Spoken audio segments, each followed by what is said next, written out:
Hello everybody. We are going to deal with the Sales of Good Act 1930. Now I'll be starting with the chapter 2 that talks about the formation of contract. Now formation of contract, now there are subheadings, like the first subheading talks about contract of sale. So section 4 basically defines what is sale and what is agreement to sell. सबसे पहले तो हम definition पढ़ते हैं कि definition क्या है. Definition basically क्या बता रही है कि a contract of sale of good is a contract. एक कॉन्ट्रैक्ट किसका? सेल्स ऑफ गुड का. वो एक कॉन्ट्रैक्ट है जिसमें वेयर बाय जो सेलर होता है या तो वो ट्रांसफर कर रहा है या वो क्या कर रहा है, वो अग्री कर रहा है कि वो ट्रांसफर करेगा the property in goods. The word property in goods here means the ownership to the buyer for a price. तो अगर आपने इंडियन कॉन्ट्रैक्ट एक्ट पढ़ा है तो you are well versed with this कि there has to be first of all a proposal. वो proposal जब कोई एक्सेप्ट करता है तो उसको प्रॉमिस बनता है. Promise plus consideration is equals to agreement, and जब अग्रीमेंट इन्फोर्सिएबल बाय लॉ हो तब वो बनता है कॉन्ट्रैक्ट. तो अगर आप सेक्शन 3 देखो सोगा का, SOGA means the sales of good act 1930, तो वो क्लियरली कहता है the application of provision of act 9 of 1872. Act 9 of 1872 मतलब the Indian contract act. So it clearly says कि जो अनरिपील्ड प्रोविजन है हमारे इंडियन कॉन्ट्रैक्ट एक्ट के shall continue to apply to contracts for the sale of good. Clear? तो अभी मैंने section 4 में आपको बताया कि एक जनरल डेफिनेशन बता रहा है कि जो कॉन्ट्रैक्ट सेल ऑफ गुड्स के बारे में बात करते हैं जिसमें क्या होता है कि एक सेलर है. Who is a seller? Now the word seller has been defined under section 2 subclause 13, जो कहता है सेलर एक वो पर्सन होता है जो सेल करता है या फिर अग्री करता है to sell goods. whereas buyer is defined under section 2 subclause 1. कौन है बायर? बायर वो पर्सन है जो बाय करता है या अग्री टू बाय करता है गुड्स. क्लियर? तो अब मैंने बताया कि definition basically contract of sale की ये थी कि सेलर ट्रांसफर कर रहा है या अग्री टू ट्रांसफर कर रहा है गुड्स, लेकिन किसमें? प्राइस में. So the price is important क्योंकि कंसिडरेशन. प्राइस भी डिफाइंड है कि सेक्शन 2 सब क्लॉज 10 बेसिकली बताता है कि प्राइस क्या है. Price means money consideration for the sale of goods. Now section 4 section 2 clearly says that कि जो सेल ऑफ कॉन्ट्रैक्ट है ये एब्सोल्यूट भी हो सकता है और कंडीशनल भी हो सकता है. Now, you can mark it important that section 4 subsection 3 clearly defines कि सेल क्या होता है और अग्रीमेंट टू सेल क्या होता है.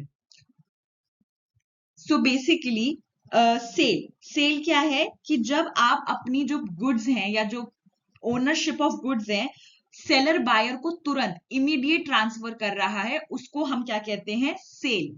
But whereas agreement to sale क्या होता है? अग्रीमेंट टू सेल में या तो that take place at future time, point 1, या फिर there has to be some condition कि after the fulfilment of that condition तब होगा cell.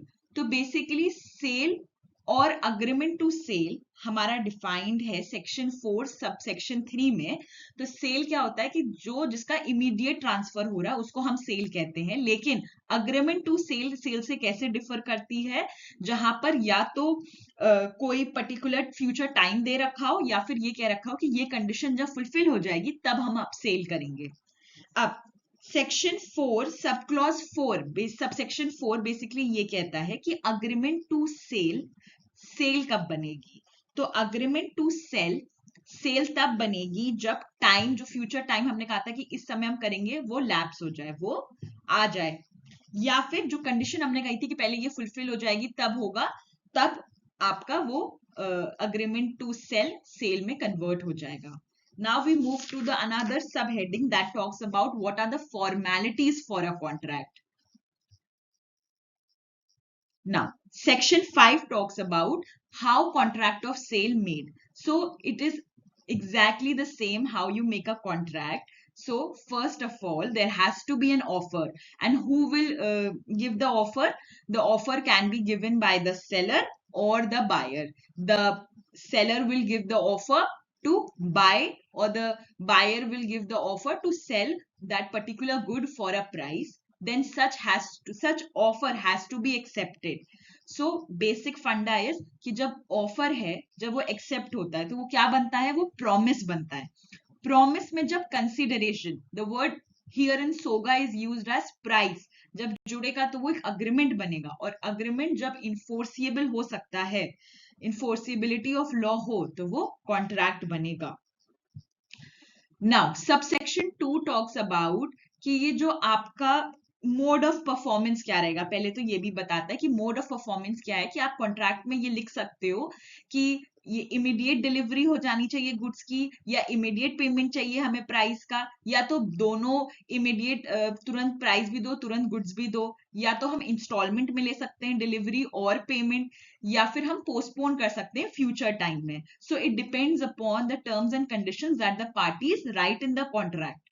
Now do we only have to write a contract, like the contract has to be expressed? नहीं. Subsection 2 clearly बताता है कि जो contract of cell है वो राइटिंग भी हो सकता है, वो ओरल भी हो सकता है, या तो पार्टली रिटन या पार्टली ओरल है, या फिर conduct of the parties. So express and implied.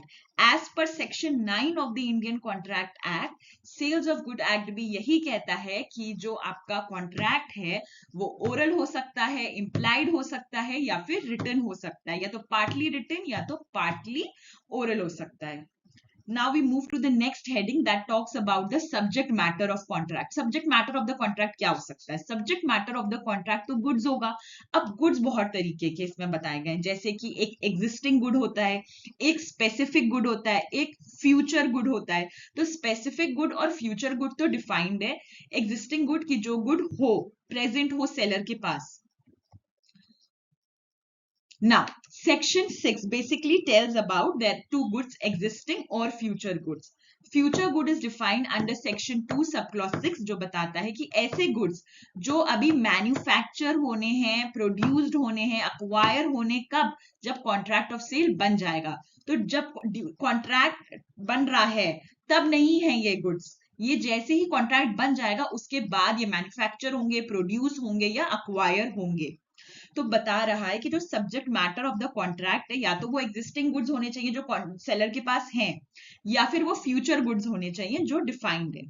अब सबसेक्शन 2 बेसिकली बताता है कि कॉन्ट्रैक्ट ऑफ सेल किस पे डिपेंड करेगा. कोई कंटिंजेंट जैसे कंटिंजेंट कॉन्ट्रैक्ट पढ़ा था ना हमने इंडियन कॉन्ट्रैक्ट एक्ट में, कि ऑन हैपनिंग और non happening of a certain event, तो उस पर भी डिपेंड कर सकता है कि अगर ये कंडीशन होगा तो ऐसे होगा, नहीं होगा तो वैसे होगा. सबसेक्शन 3 बेसिकली क्या बात करता है, फ्यूचर गुड्स की. एंड ऑब्वियसली फ्यूचर गुड्स किस अग्रीमेंट के लिए होगा, मतलब सेल के लिए होगा या अग्रीमेंट टू सेल के लिए होगा. फ्यूचर गुड्स हमेशा अग्रीमेंट टू सेल के लिए होगा, कि जब कॉन्ट्रैक्ट बन जाएगा तब वो गुड्स मैन्युफैक्चर होंगे, और वो किस कंडीशन में होता है, जब आपने अग्रीमेंट टू सेल किया है. क्यों?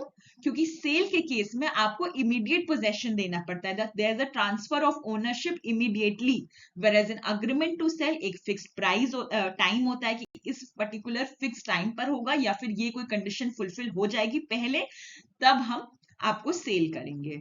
I hope it is clear. अब सेक्शन 7 बताता है कि अगर गुड्स जो हैं, जैसे सेलर और बायर कॉन्ट्रैक्ट बना रहे थे और जो गुड्स जो सब्जेक्ट मैटर में था वो पेरिश हो गए, लेकिन वो सेलर की नॉलेज में नहीं था.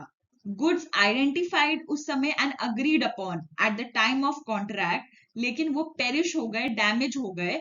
और दूसरी कंडीशन क्या है कि सेलर को वो नॉलेज में नहीं था during the time of contract, तो उस कॉन्ट्रैक्ट को हम वॉइड मानेंगे. सेक्शन 8 बताता है कि goods perishing after agreement to sell, कि अग्रीमेंट टू सेल हुआ फॉर स्पेसिफिक गुड्स. तो agreement of sale specific good के लिए भी हो सकता है, agreement of sale future goods के लिए भी हो सकता है. तो अगर अग्रीमेंट टू सेल हुआ किसी स्पेसिफिक गुड्स के लिए और दोनों पार्टीज को नॉलेज नहीं था, कि मतलब without any fault of either party जो क्या कहते हैं गुड्स हैं वो पेरिश हो गए, तो वो अग्रीमेंट्स भी वॉइड हो जाएंगे. See the here word is used as agreement, क्योंकि अभी अग्रीमेंट टू सेल हुआ है, वो भी कॉन्ट्रैक्ट नहीं बना है. Now the last sub heading that we are going to deal today is the price. So price, section 9 talks about ascertainment of price. Now price में बी डिटरमाइंड हाउ, कैसे हम कह सकते हैं कि इस चीज का इतना प्राइस होगा, या तो हम कॉन्ट्रैक्ट में ही लिख दें, या फिर हम जो कोई एक मैनर डील होता है उसके अकॉर्डिंग चले, कि दोनों पार्टीज ने अग्री कर लिया कि इस अकॉर्डिंग चलेगा, या फिर जो प्रॉपर कोर्स ऑफ डीलिंग्स में बिटवीन द पार्टीज चलता है वो. So there are 3 methods that have been written down in the section, कि ऐसे आप डिटरमाइन कर सकते हो. अब सब सेक्शन 2 कहते हैं कि अगर पार्टीज इन तीनों तरीके पे भी नहीं आ पाती है तो एक रीजनेबल प्राइस दे देगी. अब जो इंपॉर्टेंट पार्ट ये है कि ये आपसे पूछा जा सकता है कि रीजनेबल प्राइस क्या है. रीजनेबल प्राइस एक क्वेश्चन ऑफ फैक्ट है और ये सर्कमस्टांसेस ऑफ द केस पर डिपेंड करेगा. Now, Section 63 of the Sales of Good Act 1930 clearly tells where in this act any reference is made as to the reasonable time or the reasonable price. You can say the question what is reasonable time or reasonable price is all a question of fact. So you can just correlate with this section. Now comes Section 10 that talks about what is agreement to sell at valuation. So there is that the agreement to sell, when there is an agreement to sell goods on the term that the price has to be fixed by the valuation of the third party. ऐसा agreement to sell हुआ है कि यहाँ पर कहा गया है कि जो इसका प्राइस है ना उसकी वैल्यूएशन एक थर्ड पार्टी करेगा, और अगर थर्ड पार्टी वो वैल्यूएशन नहीं कर पा रहा है तो फिर वो अग्रीमेंट क्या होगा, नॉट इनफोर्सिएबल, प्रोवाइडेड दैट अगर गुड्स जो हैं वो डिलीवर्ड हो चुके हैं टू बायर तो फिर वो रीजनेबल प्राइस देगा. और अभी हम पढ़कर आए रीजनेबल प्राइस क्या होता है, क्वेश्चन ऑफ फैक्ट होता है जो पर्टिकुलर केस पे डिपेंड करेगा. सबसेक्शन 2 बेसिकली कहता है कि अगर थर्ड पार्टी जो वैल्यूएट कर रही थी प्राइस उसको प्रिवेंट किया गया है, जिस पार्टी ने प्रिवेंट किया है, जो पार्टी एट फॉल्ट है वो क्या करेगी, सूट्स फॉर डैमेजेस देगी, क्योंकि जो पार्टी फॉल्ट पे नहीं थी वो सूट्स ऑफ डैमेजेस क्लेम करेगी. तो जिस पार्टी की फॉल्ट की वजह से ऐसा हुआ है वो कॉम्पनसेशन या डैमेजेस पे करेगी to the party not at fault. So I hope this is clear. तो बेसिकली आज हमने सेल्स ऑफ गुड एक्ट में फॉर्मेशन ऑफ कॉन्ट्रैक्ट पढ़ा. एक फॉर्मेशन ऑफ कॉन्ट्रैक्ट में इन्होंने बताया कि दो तरीके के आप फॉर्मेशन ऑफ कॉन्ट्रैक्ट कर सकते हो, एक आप सेल से कर सकते हो या तो फिर अग्रीमेंट टू सेल कर सकते हो. फिर इन्होंने बताया कि कैसे फॉर्मेशन ऑफ द कॉन्ट्रैक्ट होता है, एक प्रपोजल होगा, उसका एक्सेप्टेंस होगा, फिर उसमें प्राइस, फिर उन्होंने सब्जेक्ट मैटर में बताया कि सब्जेक्ट मैटर एग्जिस्टिंग या फ्यूचर गुड के बारे में हो सकता है, फिर उन्होंने प्राइस के बारे में बताया और एक कंसेप्ट बताया कि रीजनेबल प्राइस पे भी पार्टीज आ सकती हैं. Now in the next video we'll going to deal with conditions and warranties, जो एक बहुत इंपॉर्टेंट टॉपिक है, इसीलिए हम उसको एक डिफरेंट वीडियो में डेल्ट करेंगे. Thank you very much.